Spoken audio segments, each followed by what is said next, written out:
Rob, welcome back. How was your trip from DC back down under? Effortless. I flew from DC to Dallas, and then the long haul. I think it was a Dreamliner. It's 17-hour flight, so it's pretty far. But yeah, back safe and sound to the Australian winter. Great to see you. Great to see you as well. I actually don't mind those really long flights for whatever reason. I just sit there and I just go through the movies and it's over before I know it. But Yeah. last week you gave us a good, preview of the Hedera Council meeting that you were at in Washington D.C. I want to get the feedback now. How did that meeting go, and what were your takeaways? It was a great week. There are always good weeks. There's always a lot to discuss. We meet every 6 months, so there's a lot that goes on within the ecosystem, as you well know. You report on it every week, and there's a lot that needs to be caught up on. Lots of the council members have been focused in their own particular area, but this gives us the opportunity to give the broad kind of update on what's happening across the entire ecosystem. We have to do lots of business, so we do the network governance. There are votes.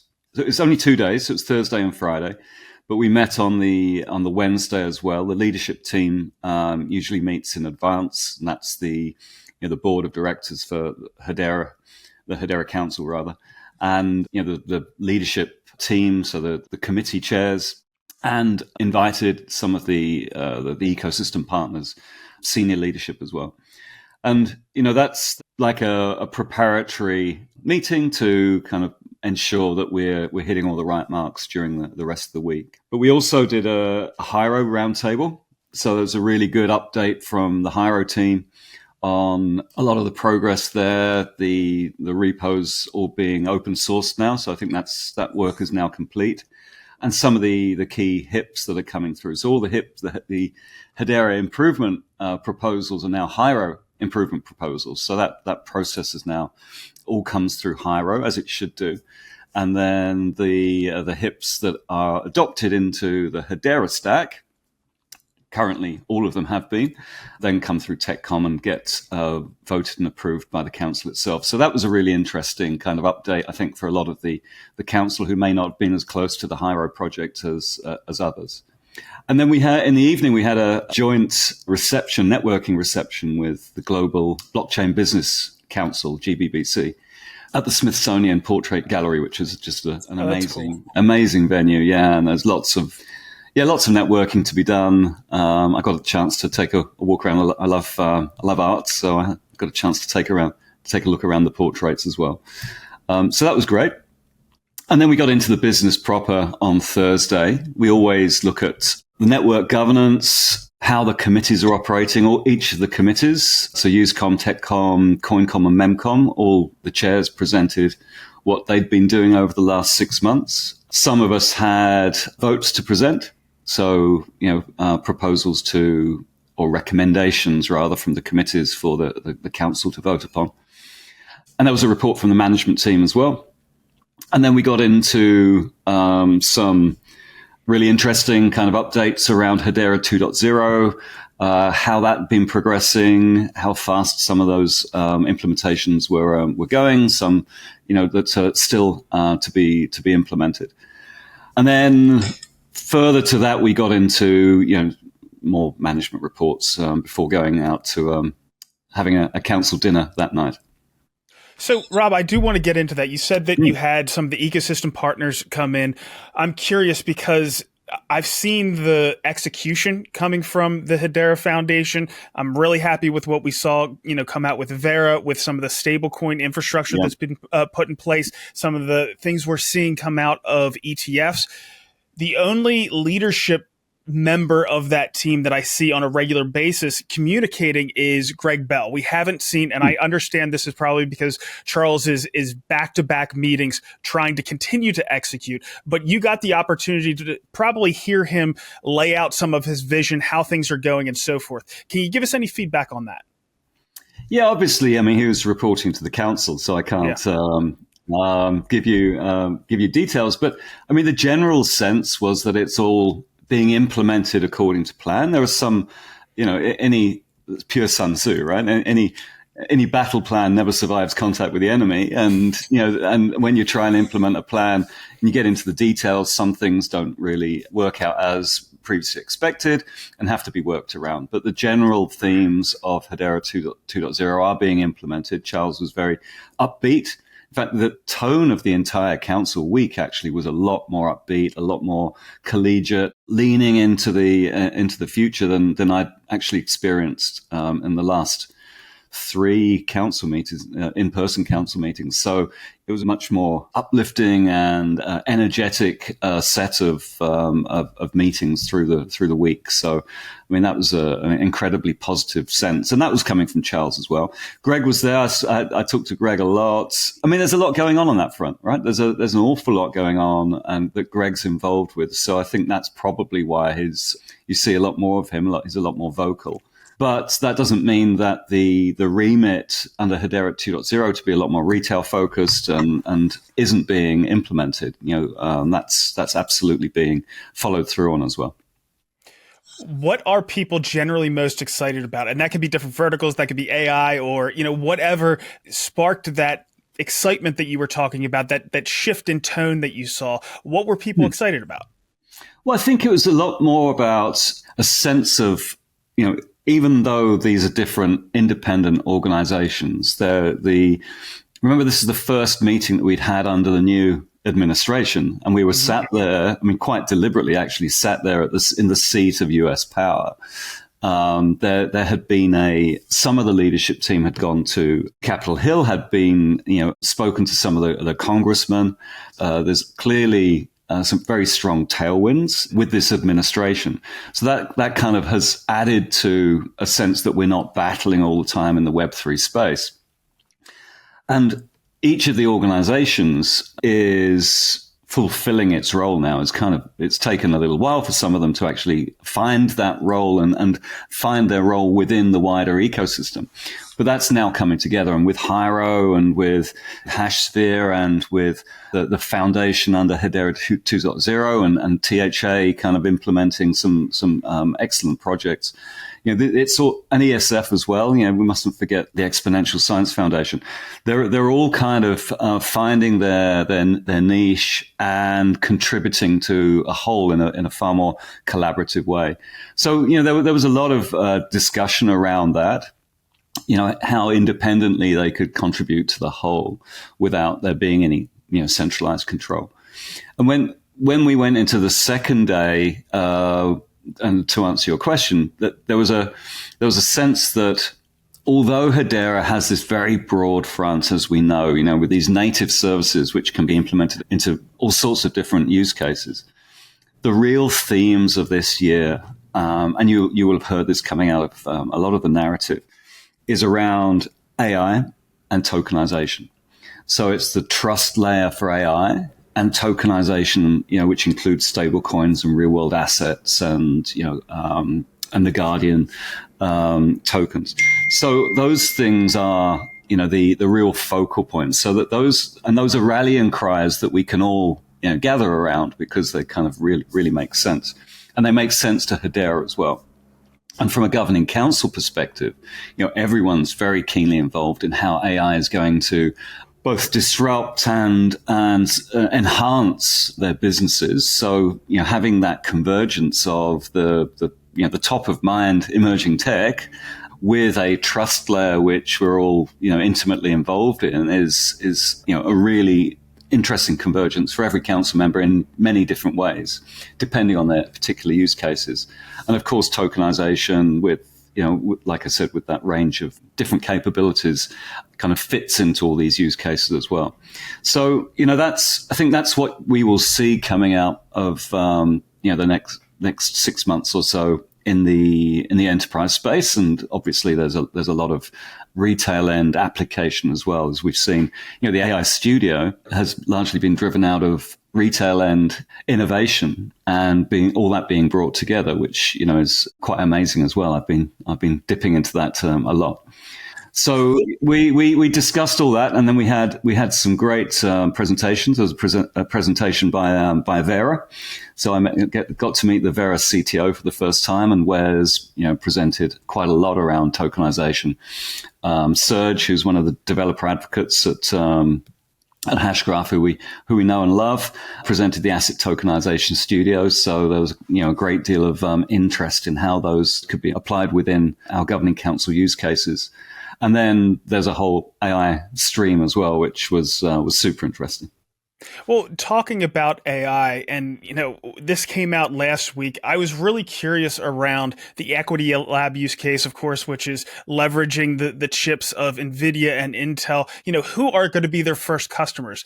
And it seems like one of their first customers or partners is going to be Accenture, which blew my mind. We're talking about a massive company that if it were in the United States, it's in Ireland, but if it were in the United States, it would be number 61 on the Fortune 500 list.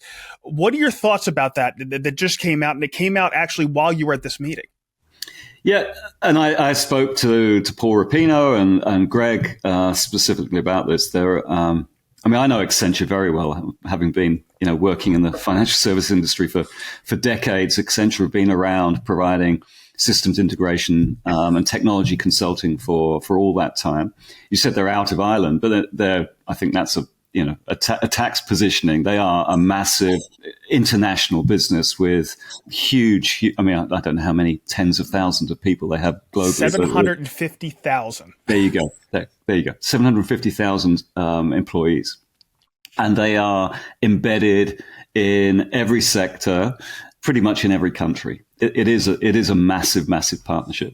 So as a go-to-market partner, both for Hedera and for Equity Labs, I don't think it could be bigger. Just short of the big four consulting companies, the EY, Deloitte, KPMG, and PwC, Accenture and IBM kind of are the big technology companies. And of course, we've got IBM on the council, and Accenture now this kind of massive partner driving into the AI space. So they pretty much have the world covered from a client perspective. So now we're kind of strengthening their arm on the AI side. I don't think it could be bigger. I'm super, super excited about what will come out of that. So let's get back to the council meeting, or at least some of the things that were going on around the council meeting. You mentioned that there was the meeting between, I think it was Charles, Mance, Lehman, Nilmany, and then there were a few lawmakers from the United States there in that meeting as well. I know this is probably a touchy subject, but is there any feedback you can give around that meeting? Anything that those attendees might have said to you that you thought should be passed on to the community, that can be passed on to the community? No, and I didn't. We didn't get briefed on that. It was, like you say, it was a policymaker meeting. Except that that they were there. They were invited. Nilmany arranged the meeting. I'm sure they got down to brass tacks and talking about Hedera, ensuring Hedera was foremost in the congressmen's minds when they were discussing the bills. The Genius bill got through last night, I understand. It got through the Senate. I just saw the headline this morning. So, the stable coins, market structure bill, the Clarity Act, Clarity bill are all really importantly affecting, not only the whole Web3 space, but Hedera specifically. And so for our leadership, or some of our leadership, to have this conversation, to have this discussion, and to be known to these key policymakers is very, very important. And not to get off the topic of the day here too much, but I did finally wrap my head around. You've mentioned tokenized deposits several times in the past, and I've really started to just wrap my head around the importance of tokenized deposits compared to stable coins, even though I know those lines are going to be blurred a fair amount. I know in weeks to come, we're going to have to talk about that a little bit more deeply.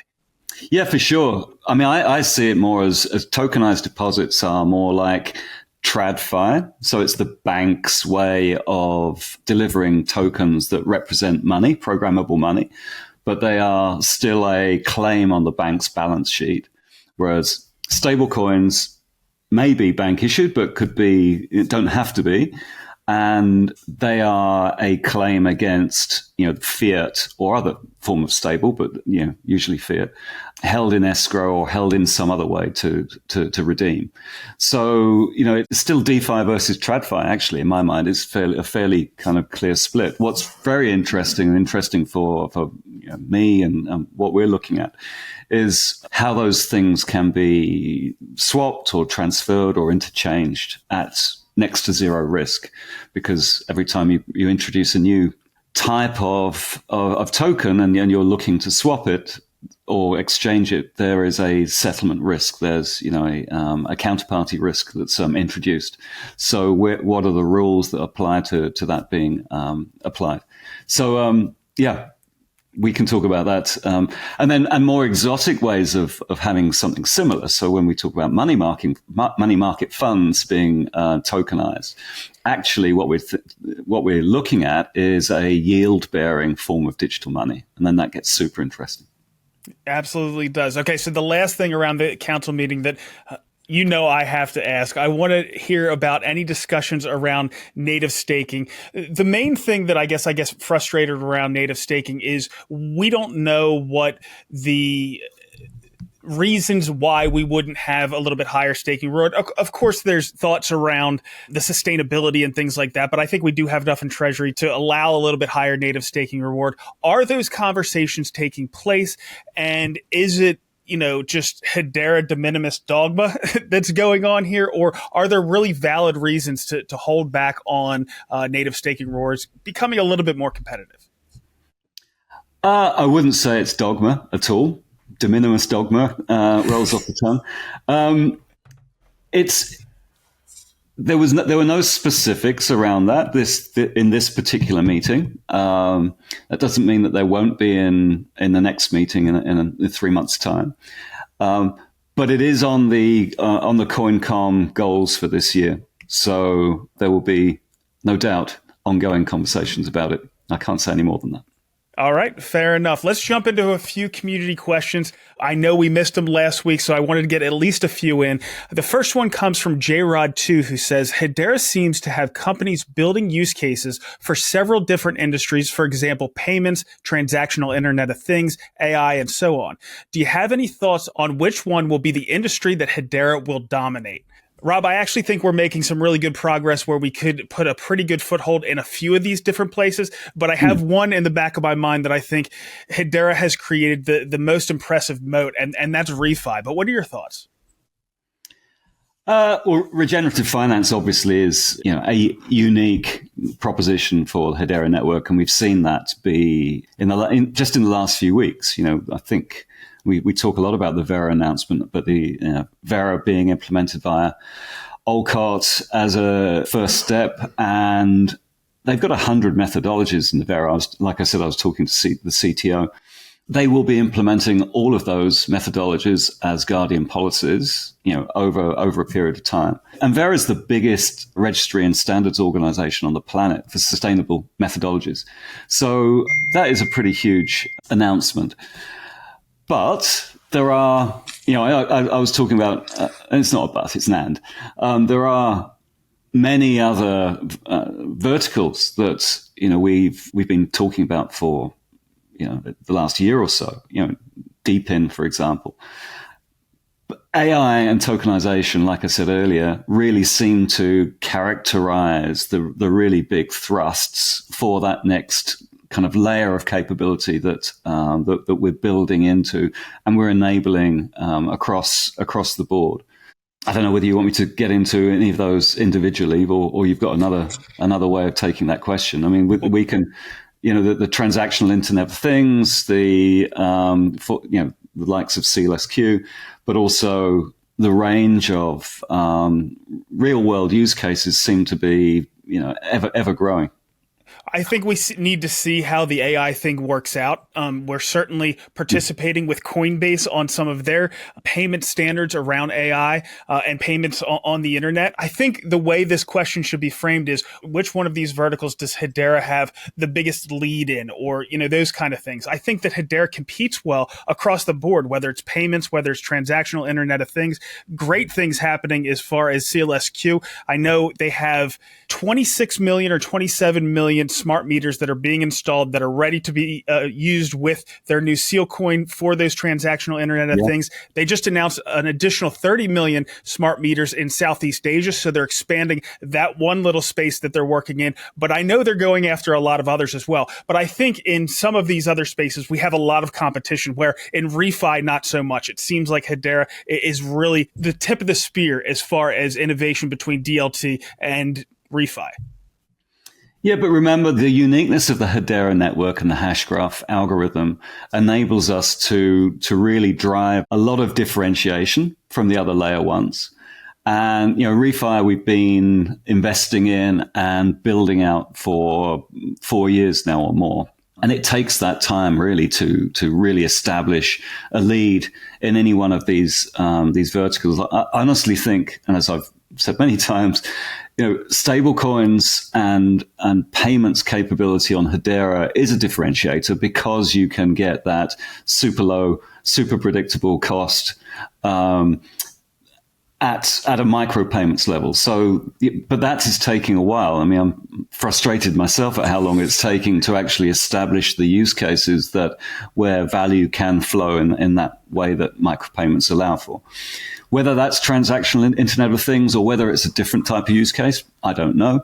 But I suspect it's going to be agentic. So agentic commerce and micropayments between agents which operate on one's behalf, maybe backed by a wallet with some kind of identity credential. I mean, that's a super powerful combination of technologies, all of which Hedera can enable.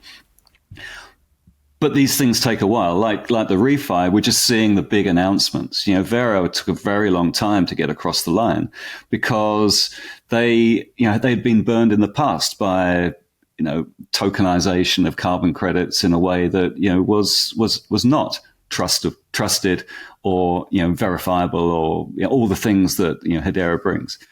So getting to that point where we actually do establish the lead, and as you rightly say, I think in refi we are so far beyond the competition that it's hard to imagine anyone catching up now. But let's not be complacent about it. There will always be competition. There'll be other projects that prefer a different layer one for different reasons. So we need to be kind of true to why we believe that this technology is better than any other, and kind of maintain that belief going forward.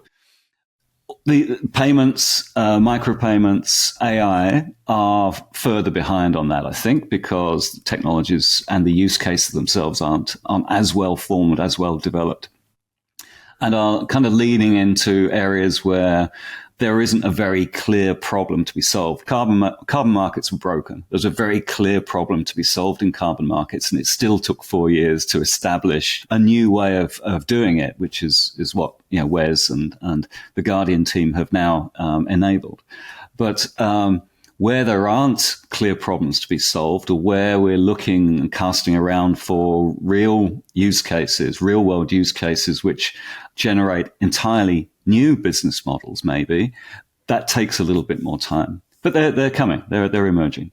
And honestly, I think the combination. So from my perspective, I'm seeing some more complex use cases which are combining a variety of different ways of tokenizing, or application of AI, or application of payments. Things like supply chain. I think we've got a question in a second about supply chain applications. I mean, this is the reason that Arrow joined the governing council, and they've got a very clear set of use cases which they're going to look at bringing to market. Supply chain is a very complex set of different use cases all combined, and that next layer of more sophisticated projects that use these underlying capabilities, we're almost ready to start deploying and building, whereas previously, many years ago, we may not have done. The same goes with payments, things like settlement coordination, DVP for real-world assets, for digital money. Those are quite complex and have taken some time to get to the point where we can really think about using this technology to deliver. But we've got the standards in place, we've got the technologies, we kind of got some good partners on some of these things, which when they come together, will really, I suspect, be game changers. Well, I think, like I said, we can compete really well on every single one of these verticals. We do have to understand that we have limited resources, but understanding that we have those limited resources, we shouldn't give it up an inch. We should try to, pursue every single one of these fronts, because we really don't know which one's going to take off. But we see some green shoots in certain places that I think we're going to see a lot of success from. Yeah, and spreading ourselves too thin is never going to. We need to pick a few winners and really go after them hard, and support everyone else who's trying to do the more innovative stuff, maybe at the edges or different type of use case. So it's a balancing act. Absolutely. All right. So the next one comes from Professor HBAR, who asks, are there discussions regarding changing the node requirements to have governing council members host their own nodes? If not, are there benefits to the option of hosting council member nodes? Now, my understanding is all of the council members do run their own nodes. Now, they get a lot of support from Hashgraph, who, of course, are the experts, but there is a fine line there between making sure that they have enough support and making sure that they have their independence, that they are actually running in their own nodes, so there's not too much centralization. But what are your thoughts around this? Yeah, yes, every council member needs to run their own nodes. In the past, there have been kind of transitional arrangements where nodes are hosted on behalf of the council members. And I mean, the Hedera team, the LLC team, do their, provide some support. Some of our council members are not technology companies, so, I won't name any, but, those that aren't technology companies, have hosting providers that do the hosting on their behalf. And going forward, all council members need to host their own nodes. In fact, that's a requirement now of every new council member. So there can be no announcement about a new council member until their node is up and running. And we have requirements around the number of cloud-hosted nodes. They can't be centralized in the same cloud through the same cloud operator. They can't be centralized to, as you say, the same hosting provider. The more council members we've got, the fewer options there are around how they can be hosted. So it's not like a one-click deployment into Google Cloud or into AWS. It's a little bit more complicated than that. But yes, every council member has to host their own node. And, you said that there were some transition deals there early on. Are we to the point right now where they all run their own nodes? I think there's a couple left to transition off of the old. I mean, it wasn't transition deal. The transitional nodes were hosted on behalf of the council member rather than them, directly hosting them, either with their own staff or with a third party hosting provider. Understood. So the last one you already kind of alluded to, it comes from Lewis, who asks, can you help explain the different intricacies of supply chain tracking initiatives as it relates to what was learned about product market fit while using Hedera for Atma.io? Why will Arrow Electronics widget tracking be different? And the same thing, Rob, could be said for the Hyundai use case that is also doing something similar to Atma.io. Did we get the proper lessons learned? And are these other use cases that are doing supply chain tracking, are they going to find more product market fit and more value for these companies? Yeah, I mean, there were very, very specific lessons around Atma, that high volume use case, which, did test the network and proved a lot of things, simply didn't find the commercial fit. So, the benefits of all of that logging of those particular products didn't add sufficient value that could be, passed down to the clients, right? And that was a key learning. It didn't mean that the network couldn't operate at that level. It was also largely, as we know, HCS, and the HCS transactions are very, very cheap, but they're also quite expensive to the network itself, right? It's logging a lot of data, and that data has storage costs and, a lot of other, costs associated with, running those nodes. So, some of the lessons that we learned were around the balance between HCS and HTS and the smart contract services as well, and the blend of those sorts of uses of those transactions that actually add the revenue that we need to the network. So there were a lot of lessons learned. So I think from a supply chain perspective, those lessons are fed. Most of those lessons are fed. Some are commercially sensitive, and therefore, Avery Dennison's to own as well. And by the way, Avery Dennison continue to build out their use cases. They're very interested in, the emissions tracking and carbon type sustainability use cases as part of their supply chain. And that those ESG aspects we see across the board. I mean, it's one of those, every business has supply chains, have value chains in which they operate, and supply chains, and therefore they all have what's referred to as Scope 3 obligations, which are understanding the impact of one's entire supply chain. A very unique proposition that the Guardian and Hedera provides, and so one of those common use cases that we're talking to the governing council members about. But back in the day, nearly 20 years ago, I worked at Intel in California on their supply chain. So I know the chip supply chain use cases pretty well, and traceability of, as the questioner says, the widgets within the Arrow logistics system is key. So, but you need identity. So identity of those objects, you need to be able to trace them. You need transparency, but transparency that is conditional on the actors within that ecosystem. So identity again, so the ability to selectively disclose information within that value chain. There are use cases around, so it's not one use case, there are a bunch of use cases, many use cases that in the supply chain kind of group. We have operational efficiency, obviously. The aspects of payments at every handover point within a supply chain, you've got effectively a delivery versus payment.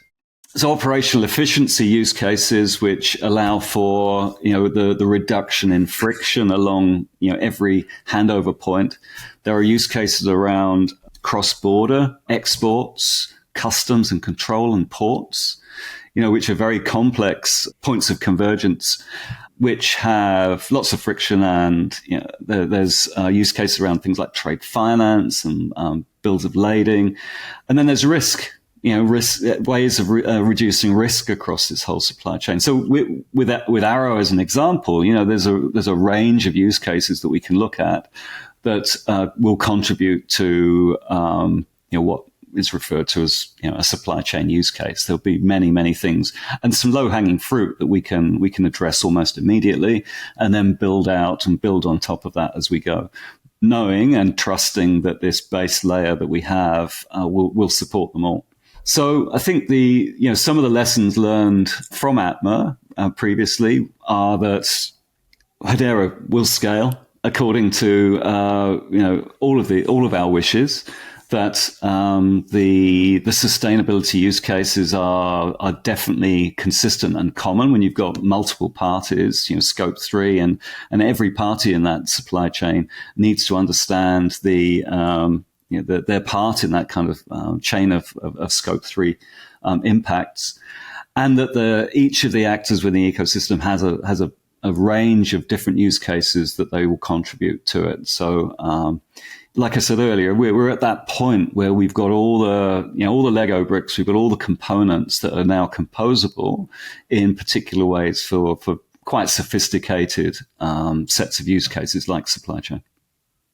All right, Rob. Well, that's all we have for you today. as always, well covered. We appreciate you giving us some time today. And of course, we appreciate the questions that come in from the community as well. Thanks for coming on, and we'll see you next week. It's my pleasure, Brandon. See you next week.